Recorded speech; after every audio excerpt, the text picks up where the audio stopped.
Hello everyone, welcome to the third video of this measurement and instrument subject.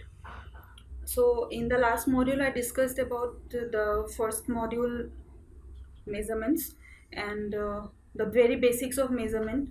What we mean by what do we mean by measurement, then what is its significance, then what are the various terminologies related to measurements that we have discussed the different types of measurement methods available.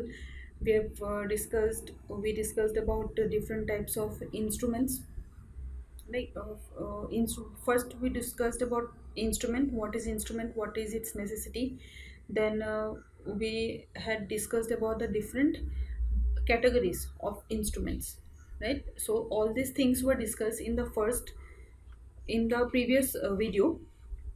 So now I will move to our next topic.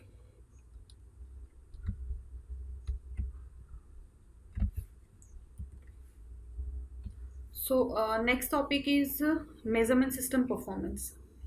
So it is very important to know the characteristic of measurement system, right? So to know the characteristics, we have to know how many types of characteristics are there. So the treatment of instrument and measurement system characteristics can be divided into two distinct categories. So there are two major categories, we can say, characteristics like static characteristics and dynamic characteristics. Broadly, there are two categories of characteristics of measurement. One is static and the other is dynamic characteristic.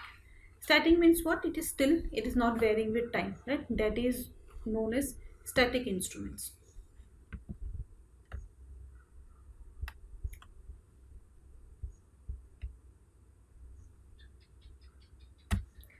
So the set of criteria defined for instruments which are used to measure quantities which are slowly varying with time or mostly constant. It is either varying very slowly. Okay, it is either varying very slowly or it is static with time. You can say it is constant, since it is varying very slowly, we can say it is constant. So those type of characteristics of instruments are known as static characteristics. Okay, some examples are accuracy, sensitivity, drift, static error, reproducibility, dead zone, etc.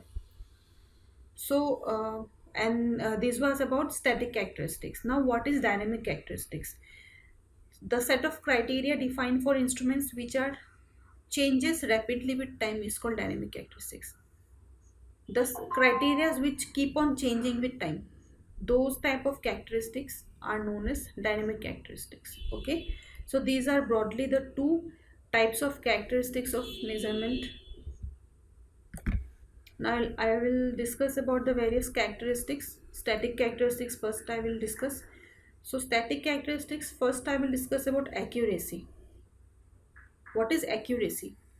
Accuracy is the closeness with which an instrument reading approaches the true value of the quantity being measured. So what we do with measuring instruments, we measure certain quantity, right? So always when we do measurement, we expect that the output which we are obtaining is 100% accurate. If the quantity being measured, suppose I am taking example of current. If I am measuring current and it should have been 5 ampere, my expectation will be that after using the measurement instrument, I should get 5 ampere as the output. Okay, that 5 ampere is what? It is a true value. So the closeness with which the instrument approaches the true value, it reaches the true value of the quantity being measured, that is called accuracy. Okay, the closeness with which an instrument approaches the true value is known as accuracy. The accuracy of measurement means conformity of truth. How true is the result? That is proved, that is defined by measurement of accuracy. Okay, next is precision. Precision, it is a measure of the reproducibility of the measurements, that is given a fixed value of quantity. Precision is a measure of the degree of agreement within a group of measurements. Within a group of measurements. Now I'll explain what is precision in very simple language. Suppose we are performing an experiment. I have performed an experiment and I have got a set of values, set of outputs. Suppose I have repeated the experiments 5 times. So I'll get 5 outputs, right? I'll get 5 value, right? So if the current measurement is 5 ampere, again I'm taking the example of current. If the current which I am measuring should have been 5 ampere, but I am getting in each step, I am getting first suppose 4.99, in the other one suppose 4.98, okay, then 4.99, then 4.99, then 4.5. Okay, so precision is what? See, 4.9 is coming many times, right? It is repeating many times. So the degree of agreement within a group, the result which we have obtained is not 5 ampere, but the result we are obtained is 4.9, 4.9, 4.98, 4.99, like that. That means the same value is getting repeated. The production of same output, right? It is producing almost the same output in every step. So we say that the instrument is precise. Let me explain it again. If I am getting an output of 4.99, 4.98, 4.97, 4.99 and 4.99, I am getting 4.99 three times, 4.98 one time and 4.97 one time, right?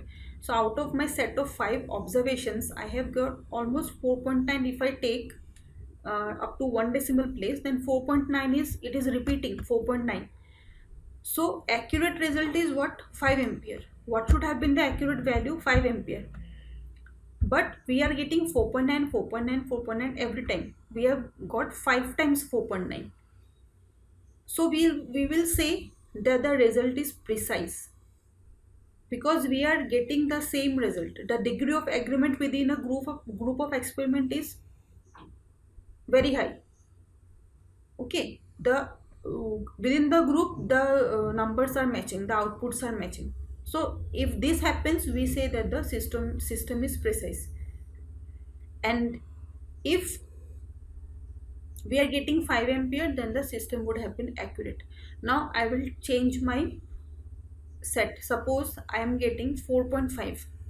See, 4.9 was almost accurate as 5 ampere, because it is almost the same value, right? There is a very small difference between 4.9 and 5 ampere. Now let me take another example. Suppose 4.5 ampere is the actual current, but I am getting 4.5, 4.54, 4.55, 4.53, 4.54. So here what I am saying, that 4.5, 4.5 is common. Almost we are getting 4.5 as the result. So we will say that the output which we are getting is very precise, because there is an agreement, degree of agreement between each value obtained in the set, each value of the set. But we cannot say that the instrument is accurate, because 4.9 is very less than 5. There is a huge difference. There is a difference of 0.5 ampere, right? There is a difference of 0.5 ampere. So this difference is very big. So we cannot say that the instrument is accurate, but we can say, of course, that the instrument is precise, because it is repeating the same value again and again. It is almost repeating the same value again and again. So it is precise, but it is not accurate. Okay, I hope I am clear with the definition of precise and accuracy. Next is reproducibility. It is the degree of closeness with which a given value may be repeatedly measured. It is the degree of closeness, okay, degree of closeness with which a given value may be repeatedly measured. A given value which is repeatedly measured, and it is almost same. The precision is almost same. Reproducibility is a degree of closeness of the quantity being measured again and again. Okay, it may be specified in terms of units of given period of time. Okay, so reproducibility is what? It is a degree of closeness with which A given quantity may be repeatedly measured. We are measuring it again and again. The quantity being measured, we are measuring again and again. So the degree of closeness with which it is measured, that is known as reproducibility. Next is static sensitivity. Static sensitivity of an instrument or an instrumentation system is the ratio of the magnitude of output or response of the magnitude of input. So it is a ratio of what? Output by input. Simple. How much output input we are giving and how much output we are getting, or how the system or the instrument is reacting or responding to the whatever quantity, whatever parameter. That is known as sensitivity. It may happen that sometimes for a very small value the output is very large. Input is very small but the output is very big. Input is very big but the output is very small. So there is a huge deviation, right? So the ratio of this output to input, ratio of output signal or response to the magnitude of input signal or quantity being measured, that is known as static sensitivity. Now next is dead time. So next, dead time. Now what is dead time? Before going to dead time, I will explain what is dead zone. Sometimes what happen, uh, in an instrument, in an experiment, we are keeping on giving input, but we are not getting any output. For a certain period of time, we are going on giving the input, but we are not getting any output. So that time, that zone in which there is input but there is no output, that complete zone is known as dead zone. Okay, it is defined as the largest change of input quantity for which there is no output of the instrument. Largest change of input quantity that is giving no output, that is known as dead zone. The complete zone is known as the dead zone. And what is dead time? The time at which the system starts responding, that is known as the dead time. Just the instant at which the system begins to respond, that instant is known as dead time. The zone, the complete time up to which the system is not responding, even after giving input, we are not getting any output. That zone, that complete change is known as the dead zone. And the time at which, the particular time, the instant at which the system has started giving response, that time is known as dead time. Okay. Now resolution. If the input is slowly increased from some arbitrarily input value, it will again be found that output does not change. Input is changing slowly, but the output is not changing. Does not change at all until a certain increment is exceeded. So up till a until a certain value is attained, the system or the instrument will not show any output. This increment is known as the resolution of the instrument. This increment, that small increment after which we will observe change, that small increment is known as the resolution of the instrument. Okay, we are keeping on giving out input, but we are not getting any output. Slowly we are changing the input, but we are not getting any output at all. But at a certain, after a certain increment, it will start responding. That increment, that small change due to which the system responds, that change is known as the resolution of the instrument. Okay, that small increment is known as the resolution of the instrument. Next is speed of response. Now what is speed of response? Speed of response, the name itself says how fast is the system responding, how rapidly is the system reacting. Speed of response is defined as the rapidity with which an instrument or measurement system responds to a change in the measured quantity. The speed at which it is responding, the rapidity at which the instrument is responding to the changes in the measured quantity, that speed is known as the response, speed of response. Okay. So these are the several static characteristics which were important to be discussed. Next is errors in measurement. Now this is, I told you in the last video, what is error. Again I will repeat what is error, and then I will start different types of I'll explain about different types of errors and everything. Okay, so again I'll explain what is true value, just as a part of small revision.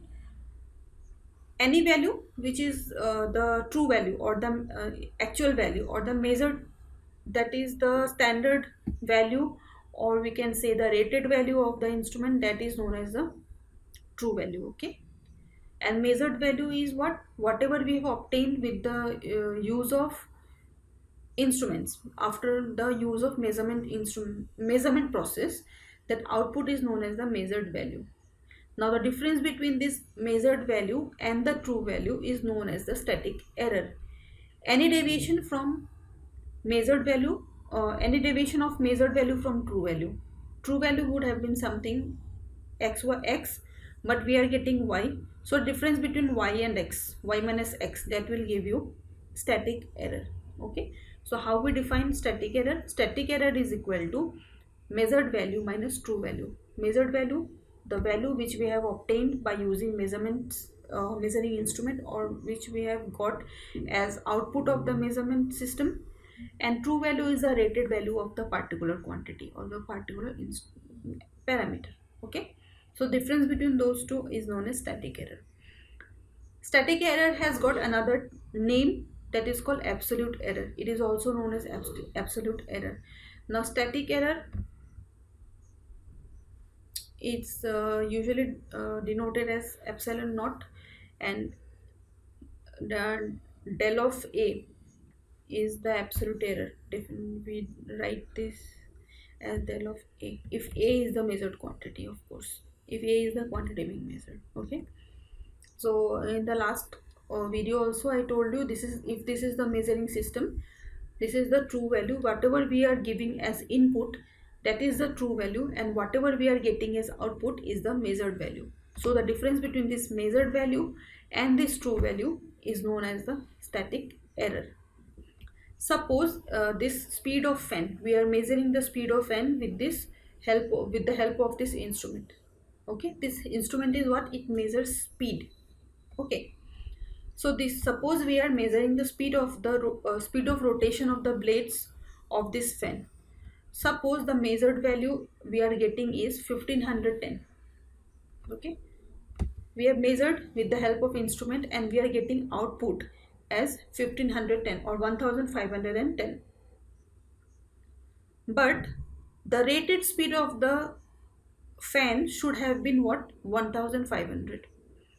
That is marked as the rated speed of the fan, 1500. So what is the error we are obtaining, or error we are getting? Static error is equal to what? Measured minus true. So measured, if I am marking as a suffix m and true value as a suffix t, then static error del a is equal to am minus at. So we are getting 10 as output. 1510 minus 1500, we are getting 10 as output. So this much is the static error of the instrument or of the quantity being measured. Okay, it is basically the error of instrument by which we are measuring. There is some error in the instrument, that is why we are not obtaining the true value. Okay, next is relative or static error. I have explained what is static error. Static error is what? It is the difference of true measured value from measured value and true value, the deviation of true value from the measured value, we can say. So that is static error. Relative static error is what? It is the ratio of absolute error del A to the true value AT of the quantity under measurement. The ratio of absolute error. What is absolute error? Absolute error is I just discussed in the previous one, am minus at. This is the absolute error, or del a is the absolute error. So this is absolute error divided by the true value. So the ratio of absolute error to this true value is known as relative error. We are relating. Relative, the error is related in terms of what? True value, of course. How can we say that the instrument is giving error because it is not giving the true value. So we are comparing it, we are relating it with the true value. So the ratio of the absolute error to the true value will give you relative static error. Okay. Relative static error is denoted by epsilon r. So it can be written as epsilon naught by 80, that is error, static error epsilon naught by 80, or delay by 80. Delay is nothing but it is the absolute error. Okay. Now percentage static error. Percentage is what? We'll multiply the error by 100. Relative error by 100. Percentage will always come when we are getting percentage, calculating the percentage of the relative error, because ratio is required, right? Absolute error by true value into 100%. So relative, the percentage relative error is equal to epsilon r, denoted by epsilon, that error is denoted by epsilon r, is epsilon r into 100. This ratio into 100, this ratio into 100 will give you percentage static error. Okay. Now what is static correction? See, static correction is what is error? Deviation. So if error is minus 10, like error is 10, see in the previous one the error was 10. So if I want to correct it, what I want to do, I will minus 10, I will do just subtract minus 10, it will just be the negative of 10. I should have got 1500, but I am getting 1510. What I will do, I will minus 10 out 10 from the measured value, that will give me the true value. So it is nothing but correction. I am correcting what I need to, for correction what I need to do, I will just have to minus 10 from here. So correction, it is the difference between true value and measured value. It is the opposite of static error. It is simply the opposite of static error. Difference between true value and measured value, whereas static error was difference between measured value and true value. So from here we can see that static error is static correction is 80 minus am. Okay, so this way we can find out the error. Now as I have told, these errors in measurements are very important, and problems from this topic also comes in exam. So I will discuss few problems related to errors in measurement in the coming lecture. Now I will talk about different types of errors present. Okay. So errors, broadly they are classified into three groups: gross error, systematic error, and random errors. Okay, these are the different types of errors present. Now errors may arise due to some reasons. Based on those reasons, these errors are divided into three groups. Gross error. What is gross error? This class of errors mainly covers human mistakes in reading instruments and recording and calculating measurement results. The responsibility of the mistake normally lies with the experimenter. So what happens in gross error? That is totally happening because of the error of the observant or the experimenter. Those that person who is performing the experiment, it is due to his mistake that error is occurring. Why? It may be due to that while taking the reading, he may have made some mistakes. Mainly covers due to human mistakes in reading measurements. While reading the measurement, he has committed mistake. He has not taken the reading properly. So those types of errors are known as gross errors. Okay. So the responsibility of this whole error depends upon the experimenter, the person who is performing the experiment, or the person who is taking error. So this error completely depends upon, or he is the particular one who is responsible for the error. Next is systematic error. These errors are divided into three categories. First is instrumental, environmental, and observational error.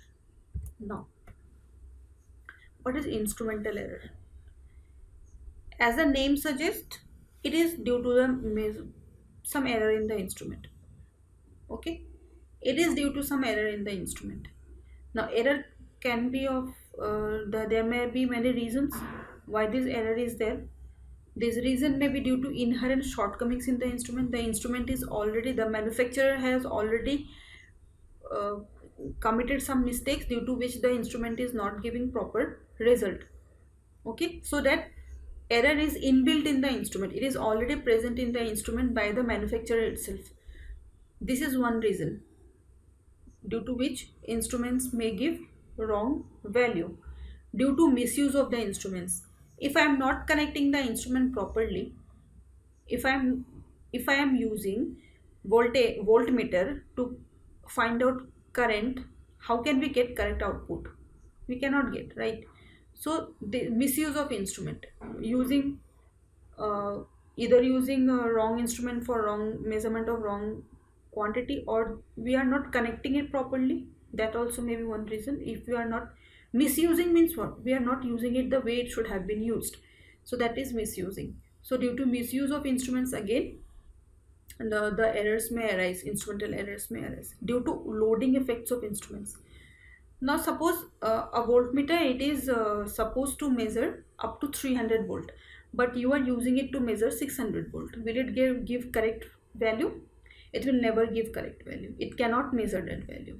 Okay, so the loading effect also gives rise to some errors.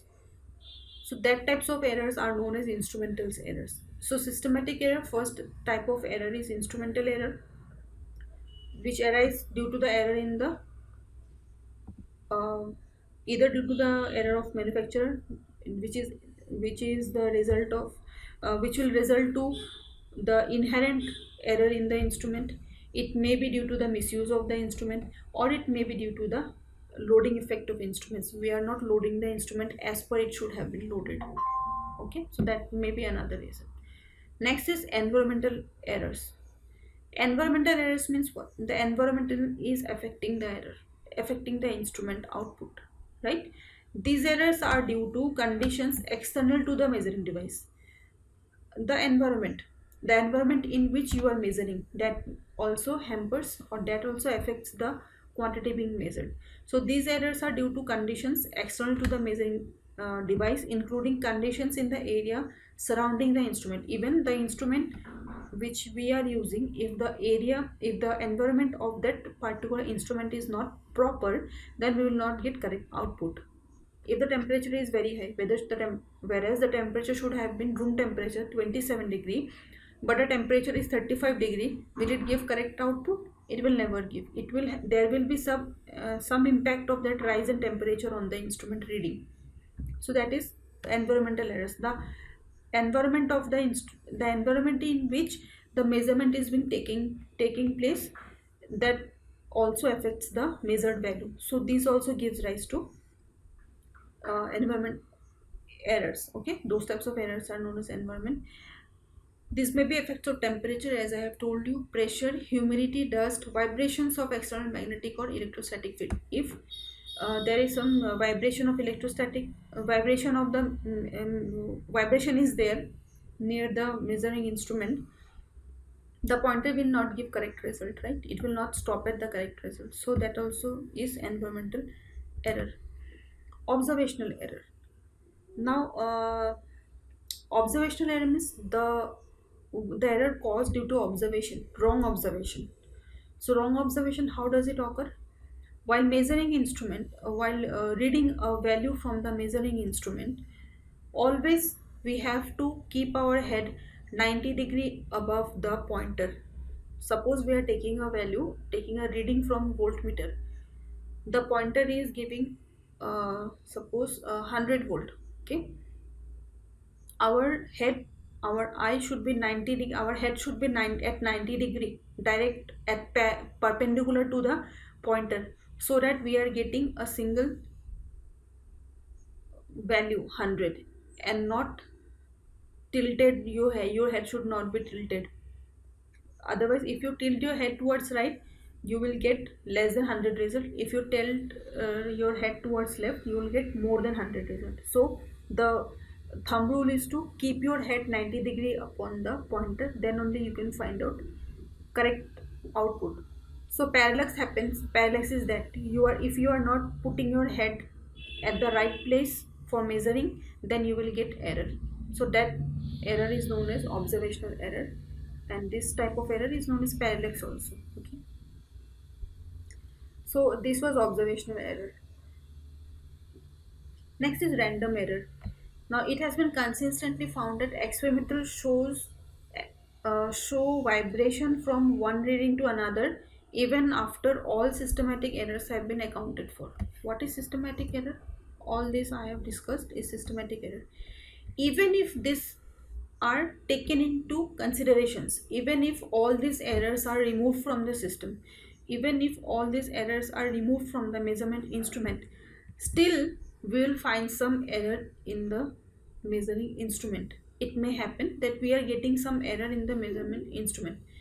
There is no it is happening due to some random reason. So those type of errors which are occurring due to random reasons are known as random errors. Okay, these errors are due to multitude of small factors which change or fluctuate from one measurement to another and are due surely to change. uh, Due to some factor the values get changed. Small factor, due to some small factor there will be some small fluctuation in the measurement value. So this type of errors are known as random errors, which are occurring due to random reasons. Even if the systematic errors are overcome, but still some errors exist, those due to some reason, due to some small factors, those errors are known as random errors. Okay, so these are the different types of errors occurring in the system. I'll stop here today. I have given two lectures on module 1 till now. Now the other topics, there are many other topics which have to be covered in this module 1, so that I will discuss in the next video lecture. So be with me, and if you have any doubt, any query related to the topics which I have covered, you can always drop message, you can always comment and let me know. Okay, I'll surely answer the queries. So thank you for today. Thank you very much for your time and patience.